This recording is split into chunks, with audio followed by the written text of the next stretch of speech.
Bismillahirrahmanirrahim.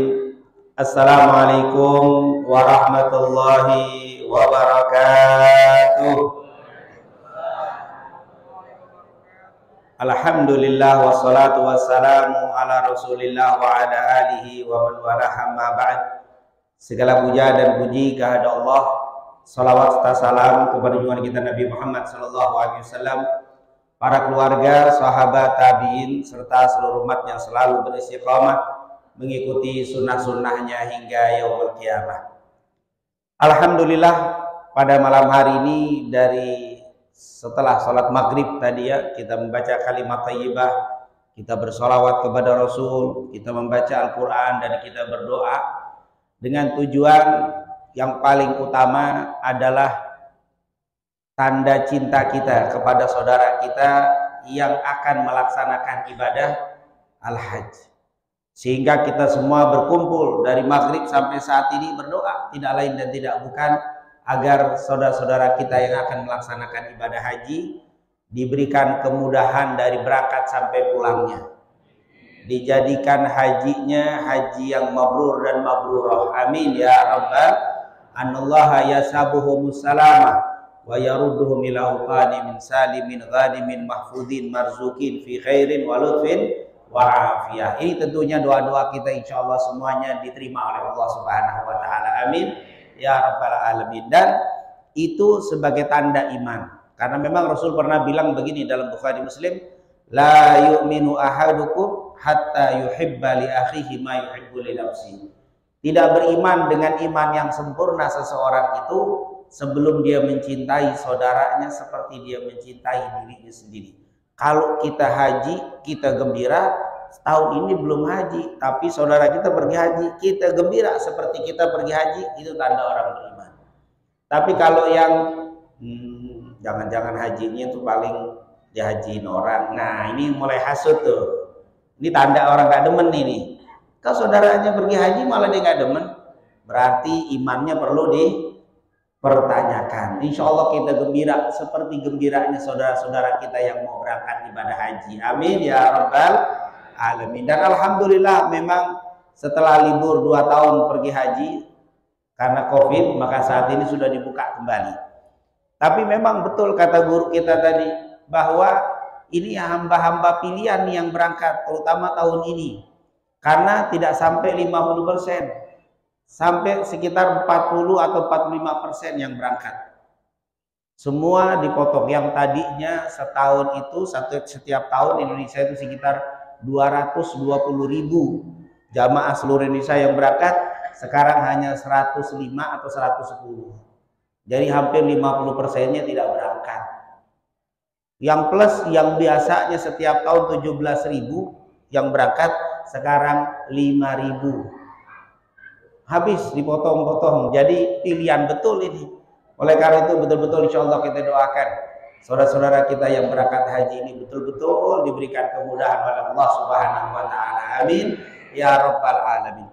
Dan di sana pun diperketat yang luar biasa. Sudah tidak pakai COVID lagi sudah, tapi waktu masuk ke masjidnya nanti ada scan-nya dan seterusnya, luar biasa. Oleh karena itu insya Allah berikan kemudahan. Amin ya rabbal. Dan yang berangkat haji jangan stres. Kenapa? Karena kalau sudah keluar namanya berarti Allah suruh berangkat sudah. Kalau nggak mampu nggak mungkin keluar namanya. Wah, kira-kira saya mampu nggak pergi haji? Kalau nggak mampu nggak bakal dikeluarin namanya sama Allah. Karena kalian mampu dikeluarkan. Jadi kita yakin aja, pasti kita bisa, yakin ana indadzanni abdi, aku ini sesuai dugaan hambaku. Kalau mau berangkat, aduh saya kok pegel-pegel ntar di sana, ntar gimana ya, pegel ntar, ya udah pegel terus di sana. Karena nyangkanya itu apa? Makanya tadi kata guru kita, ada yang dari sini sakit, yakin bismillah sehat, sehat. Yang seger dari sini sono yakin, kayaknya saya di sono nggak bisa kuat panas. Di sini kan selalu pakai masker, dibuka dikit batuk, di sononya batuk mulu. Ya udah batuk mulu ya. Sebenarnya bukan karena hawanya, dia sendiri yakinnya. Makanya para calon jamaah haji ini yakin aja. Insya Allah Allah kasih kemudahan, Allah kasih sehat, Allah kasih kelancaran semuanya. Amin ya rabbal alamin. Kebetulan saya juga ikut berangkat, tapi nggak bareng sama jamaah, tapi saya ikut berangkat menemani jamaah. Jamaah saya mestinya tahun ini 45 orang, jadi 19, dipotong jadi apa? Tapi tetap alhamdulillah masih bisa berangkat tahun ini. Insya Allah bisa ketemu di Mekah atau di Madinah. Insya Allah berangkat tanggal 4, tanggal 10, masih gelombang pertama ya, masih gelombang pertama. Saya insya Allah tanggal 19, insya Allah saya tanggal 19 berangkat. Insya Allah Allah pertemukan kita di sini dan juga di sana dan juga nanti di akhirat semuanya. Amin ya Rabbal. Bapak Ibu yang dimuliakan Allah, untuk menjadi haji yang mabrur itu sebenarnya tidak sulit. Haji mabrur itu bukan ditentukan dengan travel apa dia berangkat. Naik berapa? 3.000 atau 30.000. Wah, kayaknya mabrur. 30.000 dolar pasti mabrur. Nah, jaminan mau 30.000. Ada 30.000 dolar. Ada yang 20.000. Ada yang belasan, yaitu 15.000 dolar. Tapi nggak jadi jaminan. Jadi jangan melihat wah ini kayaknya naik plus ini pasti mabrur. Kata siapa? Tidak ada jaminan mabrur dari travel. Atau mau berangkat haji bawa buku tebel, isinya doa semuanya, wah pasti mabrur. Doa tebel pasti mabrur. Nggak jadi jaminan juga. Nggak jadi jaminan, karena ada juga ini jamaah yang mau berangkat tegang. Mau berangkat, ibu bukannya seneng, tegang. Kenapa? Doa tawaf 1 belum hafal, tawaf 2 belum hafal, tawaf 3 7 tawaf diapalin, susah. Jangan dihafalin, pusing nanti kita ngapalin. Apalagi doa sa'i, waduh saya belum hafal, saya udah mau berangkat belum hafal, malah tegang mikirin doa. Bukan itu yang bikin mabrur. Itu tawaf 1, 2, 3 itu buatan ulama biar kita nggak lupa ini tawaf pertama, kedua. Yang disuruh oleh Nabi yang harus hafal, Bapak Ibu calon haji harus hafal. Kalau nggak hafal ini harus bahaya ini. Doa ini harus hafal apa? Rabbana atina fid dunya hasanah wa fil akhirati hasanah wa qina adzab. Itu wajib hafal itu. Kalau belum hafal itu dihafalin dulu. Karena sunnah antara rukun Yamani dan Hajar Aswad itu saja. Kalau tambahan Allahumma adkhilna jannata ma'al abror ya azizu ya ghafar itu tambahan. Yang penting Rabbana atinanya subhanallah kan enteng. Makanya saya bingung kalau ada Pak nggak berangkat haji Pak, belum hafal doa. Ya Allah belum hafal doa, berangkat haji lama banget. Rabbana atina doang. Rabbana atina modalnya itu yang paling penting. Terus bagus juga dihafalkan dzikir yang nanti banyak dibaca di Arafah. Apa itu? La ilaha illallah wahdahu la syarikalah lahul mulku wa lahul hamdu yuhyi wa yumiit wa huwa ala kulli. Itu aja kan gampang lagi tuh dibaca setiap sholat. Jadi wiritannya nggak ada yang susah. Di haji umroh nggak ada yang susah. Yang bikin susah kita sendiri. Disuruh ngapalin itu, apalagi yang nggak ngerti, ya ngapalin. Kalau belum hafal nggak bisa. Wah, udah susah. Gaibnya aja belum hafal. Itu gaib itu belum hafal tuh, apalagi 2 tahun nggak berangkat ini. Lupa kita doa apa tawaf 1, tawaf 2 itu tidak. Jadi alhamdulillah mudah sekali. Jadi tidak ada yang apa? Yang berat, tidak ada yang berat dalam. Jadi mabrur itu bukan karena doanya. Dan ada juga yang tadi tuh kaya iya, harta kaya kata guru kita, hartanya lebih banyak tapi nggak berangkat haji. Kenapa Pak? Nggak daftar haji, belum dapat panggilan katanya. Belum dapat panggilan katanya.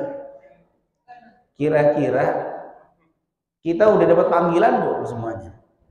Udah semua dapat panggilan ini. Kalau yang belum dapat panggilan, kalau punya duit nggak daftar karena belum dapat panggilan, budak katanya. Emang panggilan itu nyaring Pak di majelis taklim. Kalau kita di majelis taklim nyaring itu panggilan haji. Tapi kalau nggak pernah ngaji emang nggak pernah kedengeran. Nggak ngerti wajibnya itu kalau kita mampu pergi haji, mampu berangkat, mampu untuk yang ditinggal dia nggak mau pergi haji juga. Ya Allah, insya mata Yahudian atau Nasranian. Boleh mati dengan cara Yahudi atau cara Nasrani kan serem. Oleh karena itu insya Allah jadikan kita ini orang-orang yang bisa dan mudah memenuhi panggilannya. Amin. Ya Rabbal Alamin. Kata ulama, gimana sih biar gampang bisa dapat panggilannya cepat? Panggilan masjid jangan dicuekin. Ini panggilan dulu nih. Allahu Akbar berangkat. Itu yang gampang memenuhi panggilan masjid di sono. Jangan masjid jauh dipanggil, di haram dipenuhi, di sini kagak pernah dipenuhi. Ini susah nih. Jadi penuhi dulu panggilan azan yang dekat dengan rumah kita, yang jauh itu kan panggilan juga. Nah ini kata para ulama salah satunya adalah rajin ke masjid.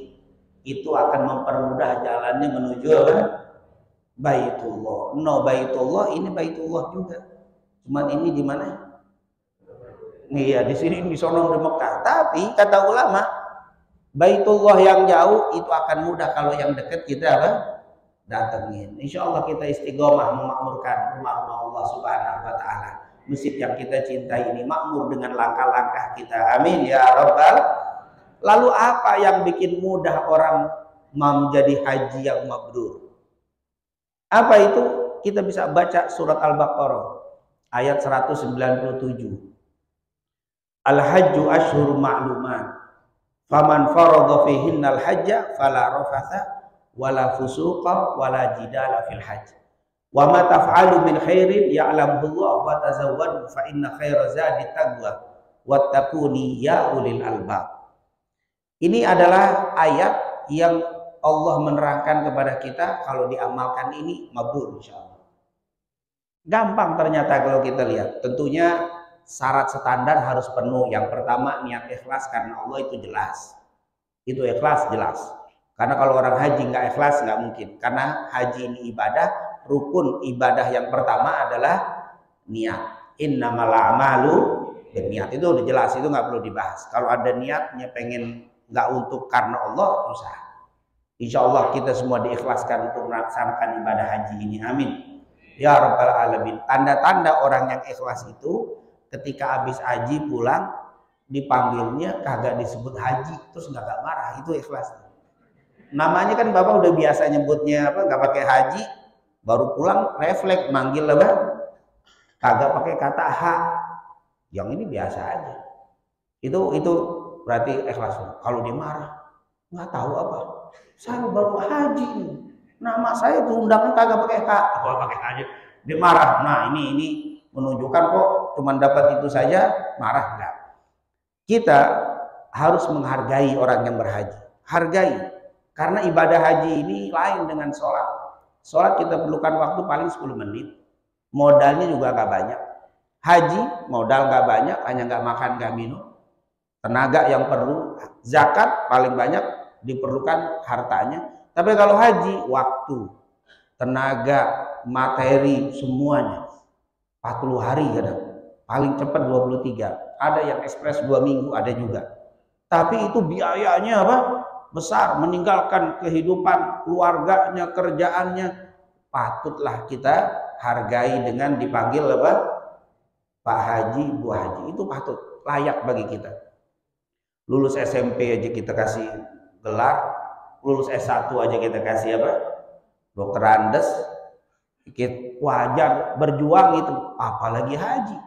Oh, haji ini luar biasa. Makanya diseleksi ketat karena tenaga dibutuhkan besar. Waktunya banyak.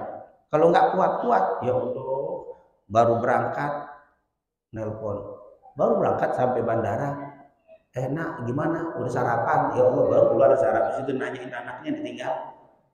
Masuk lagi bandara ngantri, turun di Jeddah, nelpon lagi, pulsa untuk nelpon hampir untuk ongkos haji. Banyak kan nelpon terus. Cucian foto tuh gimana udah?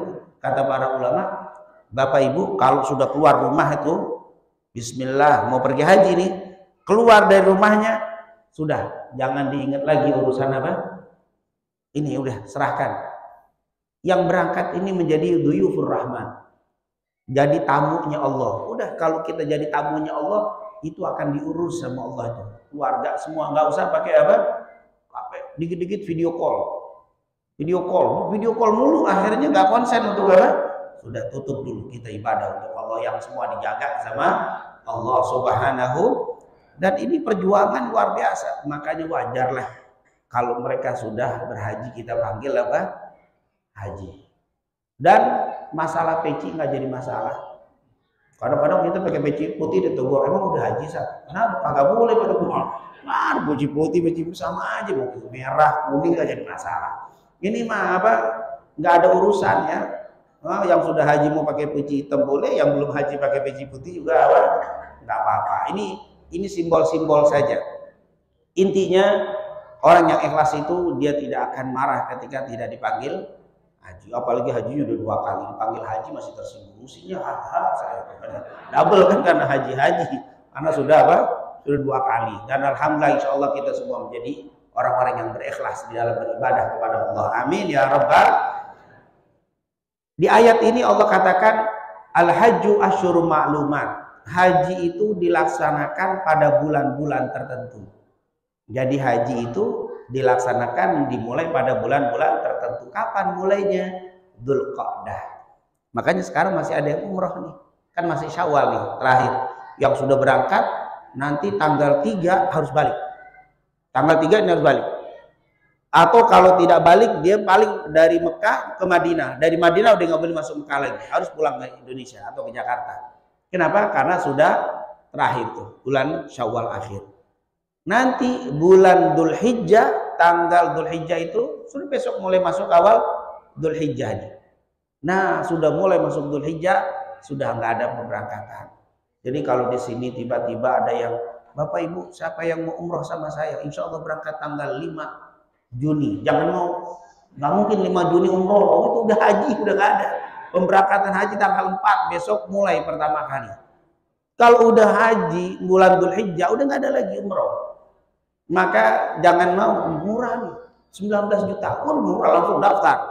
Akhirnya hilang, dibawa ke Bandung, ditinggal di Bandung. Mana itu urusannya? Kumpul di bandara, dikumpul orang kagak ada pembimbingnya, itu kabur semua. Karena tidak mungkin orang umroh di bulan apa?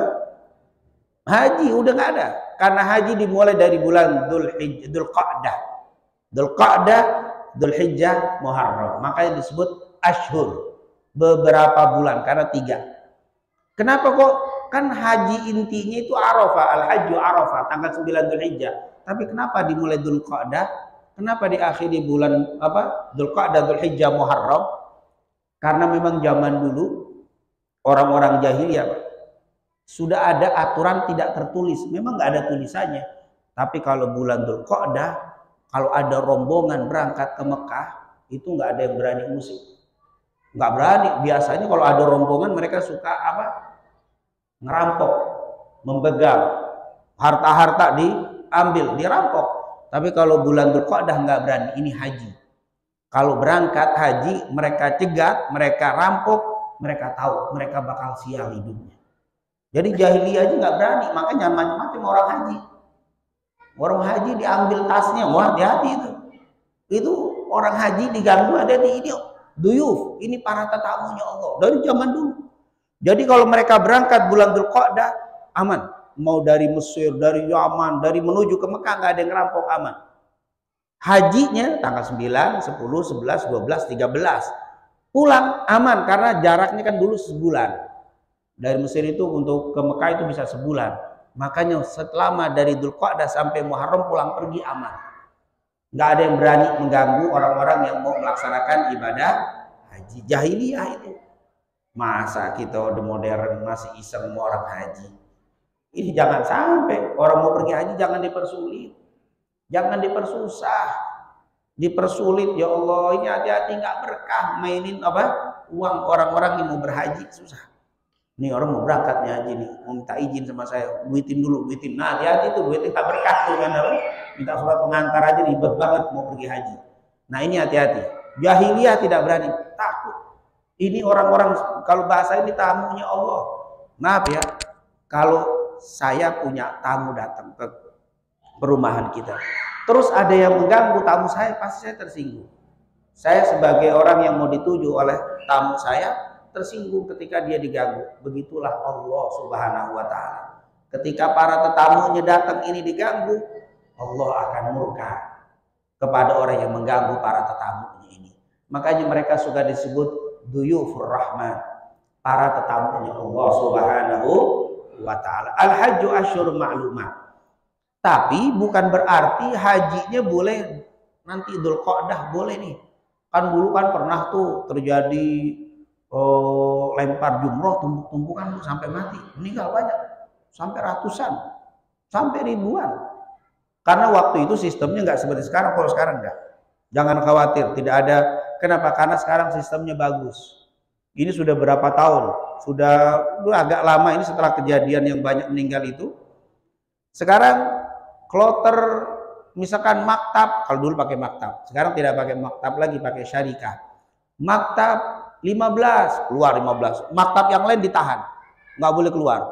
Setelah selesai arah pulang baru maktab 16 keluar. Jadi rapi, nggak ada yang apa berbarengan begitu. Nah kalau yang nyelonong-nyelonong ini bahaya ini. Pengennya apa? Enggak. Memang sunnahnya melempar itu hari pertama terbit matahari jam 9. Tapi jam 9 itu jutaan orang yang melempar. Makanya Indonesia ditahan. Ada saat yang meninggal pasti yang nyelonong. Karena nggak ngikut apa? Aturan. Karena pengen ngikutin sunnah. Memang sunnahnya Nabi jam 9 terbit matahari melempar. Tapi kalau bawa gaet, kalau kita bawa jamaah nggak berani. Bawa bapak-bapak, ibu-ibu, apalagi yang sudah usia, hati-hati, resiko sangat besar. Maka lebih baik kita tunggu dulu sampai nanti boleh sore asarnya agak tenangan masuk. Itu pun walaupun sudah asar masih ribuan yang melempar, bukannya sepi. Nah ini alhamdulillah, jadi sekarang teratur. Saat banyak yang meninggal, akhirnya Indonesia para cendekiawan bermusyawarah bagaimana menyelesaikan kasus banyaknya orang yang meninggal waktu melempar jumroh. Akhirnya ada yang punya ide. Al-hajju asyhuru ma'lumat, haji itu kan dilaksanakan di bulan-bulan tertentu, ada 3 bulan. Ya udah, wukufnya jangan tanggal 9, 5 Dzulhijjah aja, Dzulqa'dah aja beda, biar nggak apa ngaco lagi. Ini tafsir ngaco nih. Jadi bulan Dzulhijjah wukufnya nggak bisa diganti, hanya mulai berangkatnya itulah boleh berangkat Dzulqa'dah. Tapi ibadah tetap di waktu hanya 9, 10, 11. Kalau mau ngambil tarwiyah 8, 9, 10, 11, 12, 13. Itu sampai inti acara daripada haji. Al-hajju asyhurun ma'lumat. Faman faradha fihinnal hajja, siapa yang sudah kena kewajiban melaksanakan ibadah haji supaya menjadi mabrur, lihat di Al-Qur'an disebutkan. Yang pertama, fala rafatha, jangan rafath. Apa itu rafath? Berkata kotor, berkata jorok, ngomongnya apa? Parno apa ya? Ya ngomong begitu deh. Jangan ngomong kotor. Maaf, ngomong yang berkaitan dengan hal-hal yang diharamkan Allah. Jangan. Ini yang paling apa? Dijaga. Ini namanya untuk menjadi mabrur. Maaf, doanya segini. Tiap malam doa, khatam berkali-kali, tapi ngomongnya kotor, nggak bisa jadi mabrur. Bukan mabrur, tapi mabur. Apa mabrur? Kabur. Bukan mabrur. Kalau mabrur itu yang bagus, yang baik. Haji yang mabrur adalah yang pertama menjaga lisan, jangan sampai suka ngomong kotor. Ini kalau sudah ngomong kotor, maaf ya, ngomong jorok, ngomong porno, tidak dijaga lisannya untuk berkata-kata yang keji tadi, sulit untuk menjadi mabrur. Makanya di dalam hadis, man hajja falam yarfuth walam yafsuk, siapa yang berhaji dan menjaga lisan, tidak berkata kotor, tidak berkata fasik, maka dia pulang nanti seperti anak bayi yang baru dilahirkan dari ibunya, bersih dosa. Ini jadi modalnya gampang, yaitu jaga lisan, jangan ngomong kotor. Yang kedua, wala fusuk. Yang kedua, jangan bicara fusuk. Fusuk itu boleh perkataan, boleh perbuatan. Fusuk itu kalau kita ucapkan orang dengar sakit hati dia. Itu fusuk masuk. Misalkan hitam, ini sakit tuh orang, dengerin sakit. Gendut, apalagi jelek, tambah lagi bau. Wah, ini godaan orang haji. Kalau di sini mah alhamdulillah standar aja orang-orangnya, nggak ada yang unik-unik gitu. Tapi nanti kalau kita berhaji, ada yang hitam banget, cuman giginya doang yang putih, selebihnya hitam. Matanya yang ini putih tapi selebihnya hitam, telapaknya hitam juga. Hati-hati tuh, ini godaan nih. Wow, hitam banget nih orang. Nah ini nih, Iya maaf, yang kita omongin sih agak marah, senyum-senyum aja, khair aja, dia orang kagak ngerti. Hitam, tapi orang dia tetap aja girang dia. Dia senyum-senyum, orang gak paham, orang begitu bilang hitam. Ada yang maaf, baunya Bu, Pak, udah lewat, baunya masih ada. Udah lewat orang, masih bau, masih ada yang begitu.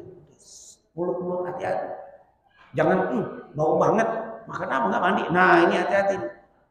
Dia subhanallah, ini godaannya. Makanya dalam Al-Quran jangan berkata fusuk, karena di haji akan ketemu model-model orang. Ada yang gendut, masya Allah gendut. Ada yang kurus banget. Model-model orang. Yang itu tuh godaan kita itu, ya Allah.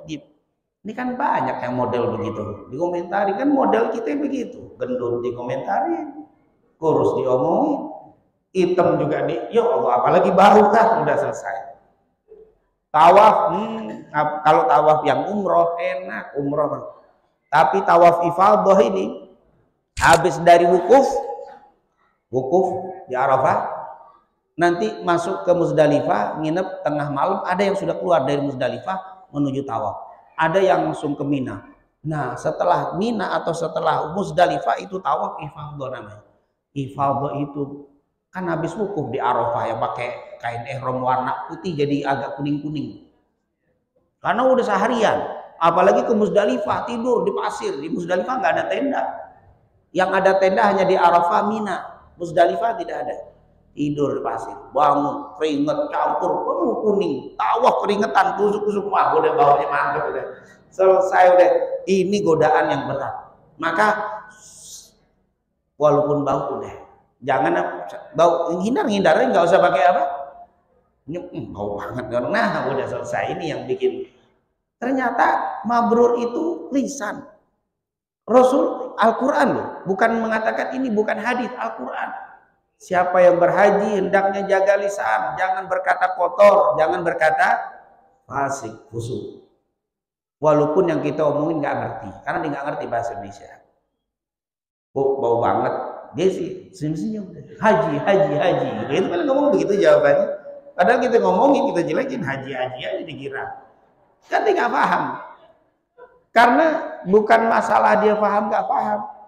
Mungkin pernah kita ceritakan Nabi Muhammad Shallallahu Alaihi Wasallam ketika sedang berdialog dengan tokoh-tokoh kafir, dengan tokoh-tokoh Yahudi. Waktu itu Yahudi datang kepada Rasul nanya-nanya tentang agama Islam. Lalu datanglah Abdullah bin Umi Maktum, sahabat Nabi yang buta. Datang nanya, nyeletuk, nanya sama Rasul. Rasul mengarah ke wajah Abdullah bin Umi Maktum sambil cemberut. Maksudnya Rasulullah nggak setuju. Kenapa kamu nyeletuk? Saya lagi apa? Membahas nih penting. Kenapa kamu tiba-tiba datang motong perkataan saya? Nabi agak sedikit tidak setuju. Mukanya agak masem Rasul. Lalu melihat cemberut langsung berpaling Nabi. Akhirnya turun ayat. Abasa wa tawalla an ja'ahu a'ma. Abasa bermuka masam, wa tawalla dan berpaling. An ja'ahul a'ma ketika datang kepadanya orang buta. Nabi ditegur sama Nabi. Kalau ketemu Abdullah bin Maktum, ini orang nih gara-gara dia saya ditegur sama Allah. Begitu Rasulullah kalau ketemu Abdullah bin Maktum, tapi dengan bercanda. Intinya kira-kira Abdullah bin Umi Maktum dicemberutin Nabi, tahu nggak? Orang buta masa dicemberutin tersinggung? Tersinggung. Dia buta dicemberutin nggak tersinggung, tapi ditegur sama Allah, tetap dosa. Jadi walaupun yang kita omongin nggak ngerti, hitam bau, khair haji, khair. Bilang khair aja dia, bahaya haji. Salam Indonesia belum begitu ngomong.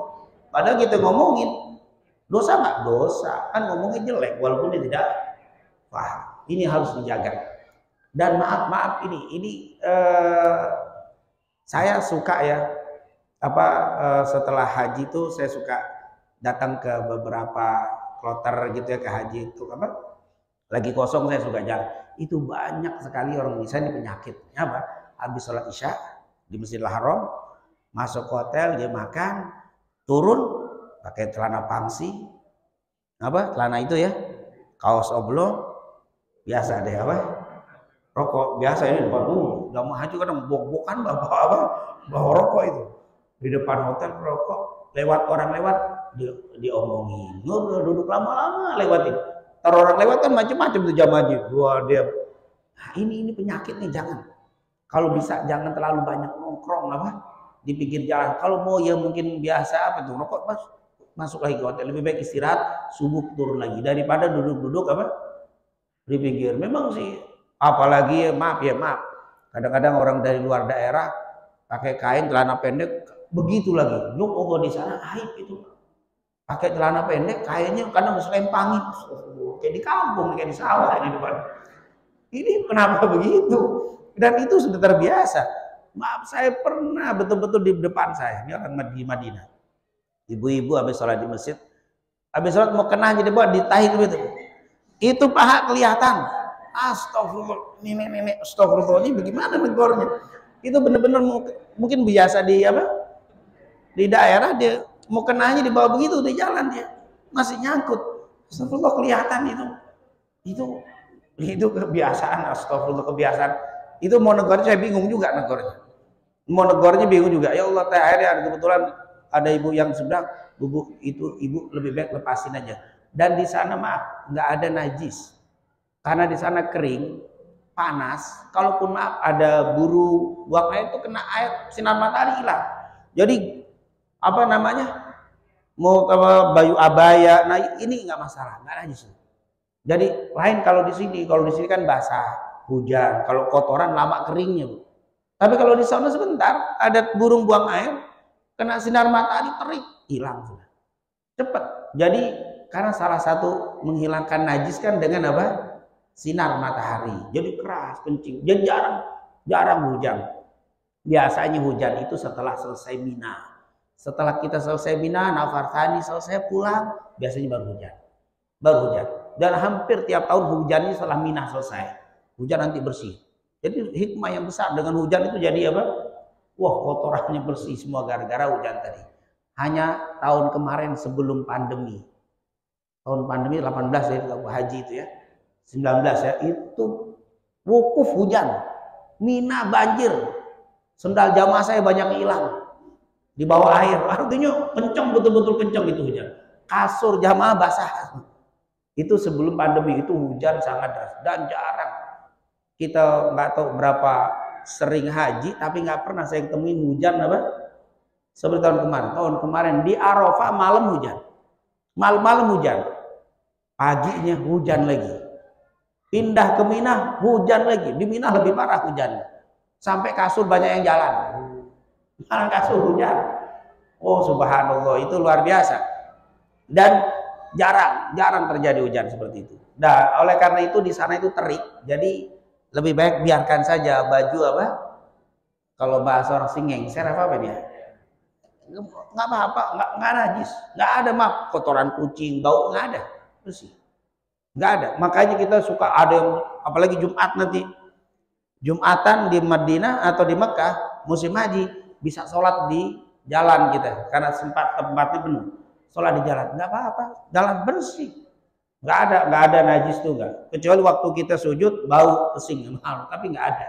Itu karena sinar mataharinya sangat apa panas, jadi cepat hilang najisnya. Oleh karena itu sekali lagi ini harus dijaga lisan, jangan berkata kotor dan jangan berkata yang menyakiti orang.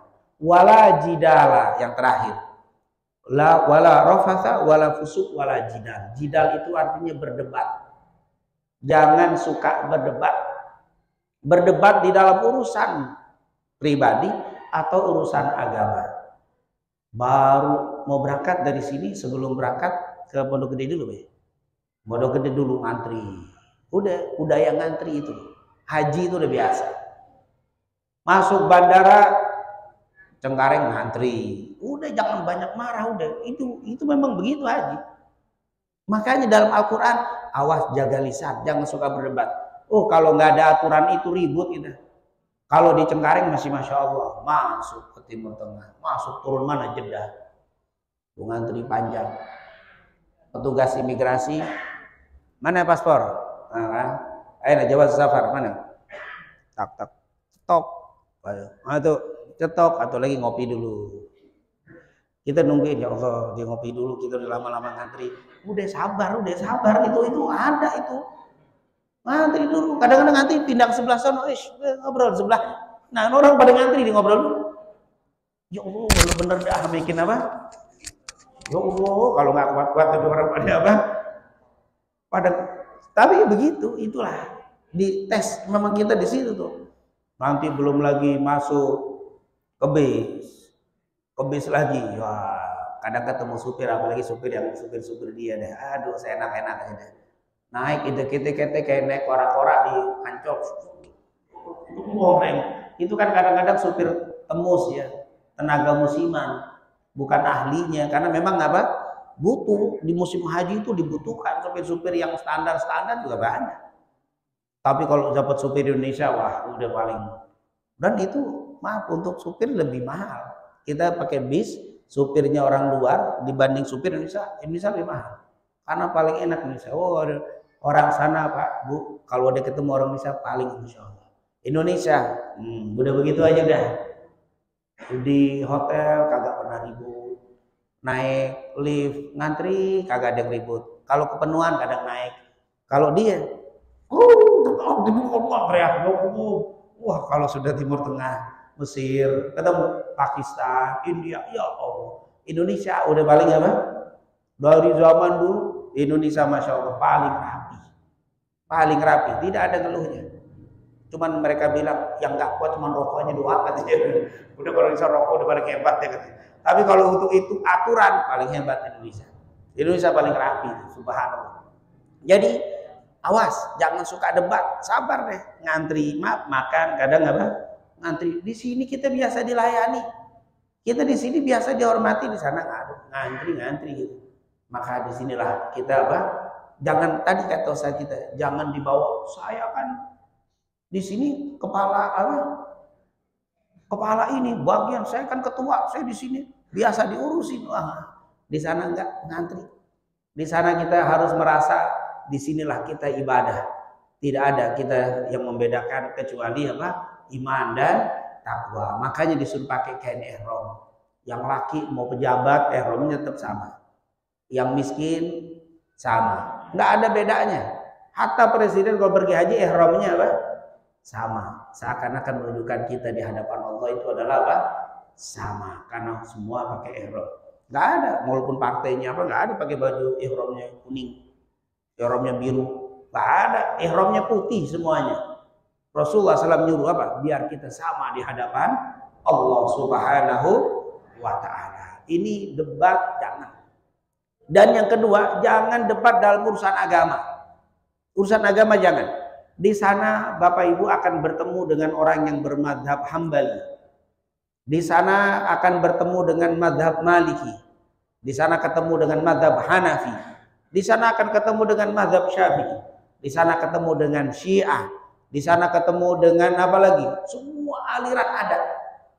Yang Muslim ada semuanya. Makanya kita ketemu model-model. Udah, nggak usah didebat. Ketemu ada orang sholat, Allahu Akbar. Udah, ada yang begitu Pak nanti. Ada Allahu Akbar. Udah biarin, kita beda. Udah. Nanti ini beda sama saya. Nanyanya pulang di pengajian nanya. Makanya di sini ada pengajian. Kalau nggak ada pengajian puyeng kita. Makanya di sini ada majelis. Saat saya waktu haji ngeliat ada orang kayak gini itu dalil dari mana? Kan enak tuh nanya. Yang puyeng nggak ikut ngaji. Ribut di zona urusannya. Pak, ini dari mana nih Pak? Ribut urusannya. Nanti ada Allahu Akbar. Pusar. Ada yang di bawah Allahu Akbar. Di bawah pusar. Ada Allahu Akbar. Ada Allahu Akbar. Ada yang begini lagi. Ini ada yang begini. Udah biarin, nggak apa-apa. Udah pokoknya kita begini. Udah begini aja udah. Nggak usah dia apa. Tinggal kita rekam aja. Pulang sampai sini tanya Ustadz, saya waktu haji ada orang tuh sholatnya begini. Dalilnya mana? Apa itu? Madhab apa? Boleh. Ustadz yang nerangin enak. Ini. Makanya dalam Al-Quran jangan jidal, jangan debat. Ini yang bikin ke haji mabrur nih. Gara-gara suka apa? Debat dalam begini. Macem-macem. Ada yang nanti sholat mayit 4 takbir sama. Tapi ada Allahu Akbar. Subhanallah, alhamdulillah, wa la ilaha illallah akbar. Allahu akbar. Allahumma shalli ala Muhammad wa ala ali Muhammad. Allahu akbar, Allahumma ighfir lahu. Allahu akbar. Assalamualaikum, assalamualaikum. Enggak bergerak tangannya, ada. Enggak bergerak, diam aja. Ada yang Allahu akbar baca Fatihah. Tadi enggak ada Fatihahnya. Tadi subhanallah, alhamdulillah, wa la ilaha illallah akbar. Itu madzhab Hanafi dan Maliki. Kalau Syafi'i, Hambali, Allahu akbar Fatihah. Allahu akbar salawat, Allahu akbar doa, Allahu akbar salam. Tapi kalau kita debatin enggak ketemu. Saya pernah ketemu, ada orang saya nggak ikut, dia debat. Yang satu madzhab Maliki, saya tahu orang Mesir. Mesir banyak kan madzhab Maliki. Satu orang Indonesia, Allahu Akbar, bergerak Indonesia kan? Yang itu nggak bergerak, selesai si Mesir negor, insyaallah. Al-harakah kata, gerak-gerakan itu nggak ada. Yang ada tuh diem. Yang ini ngotot, ada begini, ada ribut terus saya. Dia bilang kenapa diributin? Alas, ini madzhab Maliki, ini madzhab Syafi'i, nggak usah didebat, nggak usah didebat. Di sana banyak modelnya. Itulah kenapa dalam Al-Quran kalau pergi haji jangan debat. Karena kalau ini dilakukan akan terjadi banyak perdebatan. Karena di sana berbagai macam apa? Mazhab. Ada yang at-tahiyat, ada yang asyhadu an la ilaha illallah. Ada asyhadu udah nunjuk duluan. Kalau tadi kan asyhadu an la ilaha illallah, udah nunjuk illallah baru nunjuk. Ada yang at-tahiyat udah nunjuk duluan. Ada asyhadu udah nunjuk. Ada yang diem, ada yang bergerak. Apa-apa. Ada yang begini, ada yang begini, ada yang begini, ada yang bila jihad bergerak. Nggak apa-apa. Yang penting jangan begini. Nembak itu bukan bahaya. Kalau begini nembak. Tapi kalau udah begini, nggak apa-apa deh. Jangan kita biarin. Itu ada. Ada nanti kalau kita belajar. Tinggal nanya, pulang ke sini, tanya satu yang bergerak begitu siapa itu begitu. Dalilnya apa? Kasih tahu. Jadi nggak usah diributin. Ada. Ini cerita dari guru kita di Madinah. Itu ada orang yang fanatik. Ada sebelahnya berak-berak dilirik terus. Dia pegel Pak, diambil dipatahin. Dipatahin.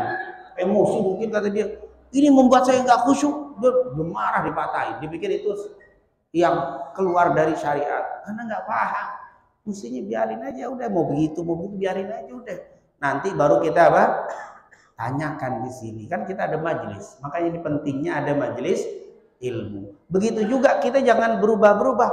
Kayaknya enak begitu. Pindah yang tadinya begini kayaknya enakan begini. Setelah itu pulang begini. Habis pulang haji begini. Pak dari mana? Saya melihat ada orang pergi haji begitu. Jangan ikut-ikutan juga. Nggak boleh debat. Tapi juga jangan ikut-ikut. Karena ada juga habis pergi haji berubah ibadahnya. Nah ini karena tidak paham, maka kita jangan didebatin, tapi juga jangan diikuti. Nanti tanya, kecuali ada guru kita kebetulan ikut, saat itu begitu, iya itu benar begini, ikutin. Jadi ikut dari apa? Dari orang yang mengerti. Jangan ngelihat karena di sana beragam. Wah unik memang. Sebenarnya haji itu nikmat dan disitulah kita Allah ajarkan. Ayo jaga lisanmu, jangan ngomong kotor. Jangan ngomong nyakitin orang, jangan suka debat karena di situ potensi untuk ngomongin orang, potensi untuk ngomong yang nyakitin orang, potensi untuk debat di situ sangat besar di haji. Oleh karena itu dijaga, jangan sampai apa berdebat. Insya Allah kita akan hargai semua yang ada, kita anggap ini semua benar semuanya dan itu memang betul. Semuanya ada madzhab masing-masing, kita mengikuti apa yang sudah kita pelajari. Yang kasihan itu yang nggak punya ilmu, yang kasihan itu nggak pernah ngaji. Di sono pindah-pindahan, kadang kesini, kadang ngikutin seenaknya aja, ngikutin apa. Nah kalau kita punya ilmu, insya Allah kita tidak akan terpengaruh.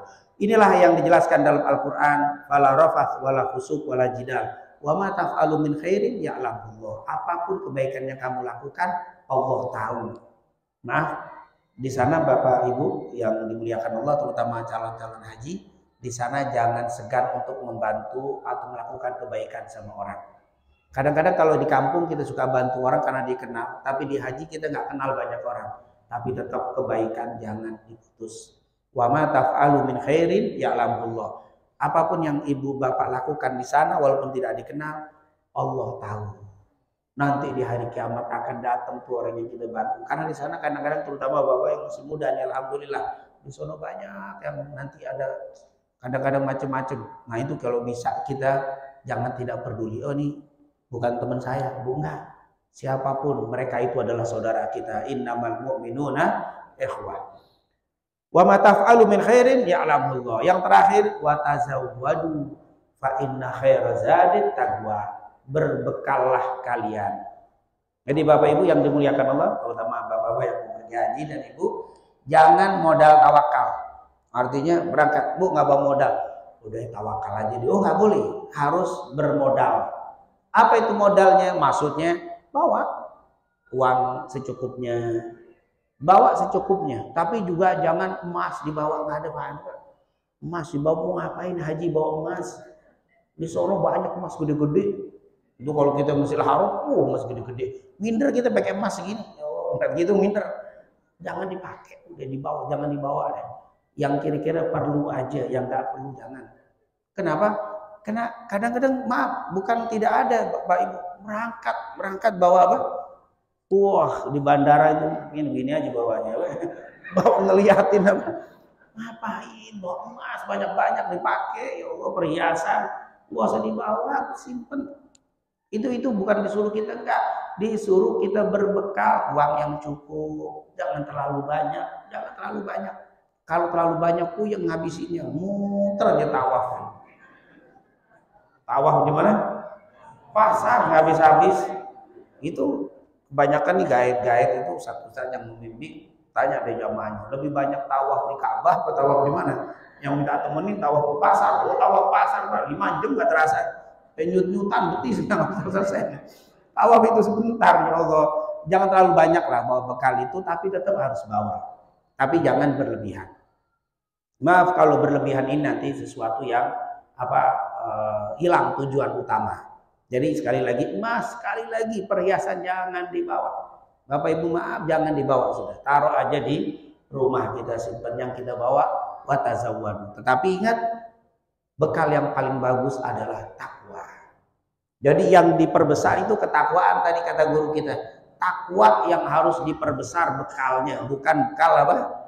Bekal uang yang diperbesar. Karena ketakwaan inilah yang insya Allah menjadikan kita menjadi haji yang mabrur dan mabrurah. Amin ya rabbal alamin. Mungkin itu yang bisa saya sampaikan. Sekali lagi, insya Allah perkumpulan kita, doa-doa kita yang kita panjatkan ini betul-betul menjadi penghantar saudara kita, keluarga kita, tetangga kita yang akan melaksanakan ibadah haji. Semoga hajinya dijadikan haji yang mabrur dan mabrurah. Sa'inya sya'yan masykurah, wa dhanban maghfurah, wa amalan maqbula, wa tijaratan lan tabur bi rahmatika ya arhamar rahimin. Amin amin ya rabbal alamin. Allahumma shalli ala sayyidina Muhammad wa ala sayyidina Muhammad. Allahumma shalli wa sallim ala sayyidina Muhammadin fil awwalin wa salli wa sallim ala sayyidina Muhammadin fil akhirin wa salli wa sallim ala sayyidina Muhammadin hatta taridal ardu wa man 'alaiha wa anta khairul warithin. Allahumma inna nastaghfiruka wa nastaudi'uka adyanana wa anfusana wa ahlana wa kulli shay'in ataitana. Allahumma ja'alna wa iyyahum fi kanafik wa amanik wa iyadik min kulli syaitanin marid wa jabbarin anid wa dhi'ainin wa dhibaghin wa dhihasad wa min kulli syai'in innaka ala kulli syai'in qadir. Wa anna Allah yahfadul hujjaj wa zuwar wal musafirin wa anna Allah yasabuhumus salamah wa yarudduhum ila awqani min salimin ghanimin mahfudin marzukin fi khairin wa lutfin wa afiyah wa anna Allah yaj'al hajjahum hajjan mabrura wa anna Allah yaj'al hajjahum hajjan mabrura wa anna Allah yaj'al hajjahum hajjan mabrura wa sa'yan mashkura wa dhanban maghfura wa amalan salihan maqbula wa tijaratan lan tabur bi rahmatika ya arhamar rahimin. Rabbana atina fid dunya hasanah wa fil akhirati hasanah wa qina adzabannar. Wa sallallahu ala sayyidina Muhammadin wa ala alihi washabihi wasallam walhamdulillahi rabbil alamin. Lebih kurangnya saya mohon maaf. Assalamualaikum warahmatullahi wabarakatuh.